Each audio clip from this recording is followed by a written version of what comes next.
KKR থেকে বাদ যেতে চলেছে একাধিক তারকা।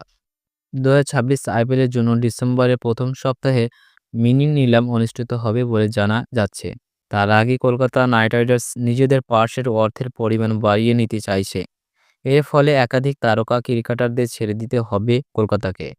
এই বিষয়ে প্রাক্তন ক্রিকেটার আকাশ চোপড়া বলেন, সবচেয়ে বড় রিলিজ হতে পারেন ভেঙ্কটেশ আয়ার। তাকে 23,75,00,000 টাকা দিয়ে ফিরিয়ে আনা অনেকটা বেশি অর্থ ছিল। আয়ারকে ছেড়ে দিলে নিলামে অনেক বেশি অর্থ হাতে নিয়ে নামতে পারবে কেকেআর। উল্লেখ্য, এ বছরে আইপিএলে 11 ম্যাচে মাত্র 142 রান সংগ্রহ করেছিলেন ভেঙ্কটেশ।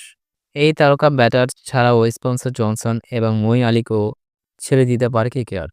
উল্লেখ্য, এই বছর আইপিএলে 2,80,00,000 টাকার বিনিময়ে স্পেন্সার জনসনকে এবং 2 কোটি টাকার বিনিময়ে মঈন আলীকে কিনেছিলেন কলকাতা। ফলে সূত্র অনুযায়ী কেকেআর মিনি নিলামে 40 কোটি টাকার ওপর হাতে রেখে নামবে।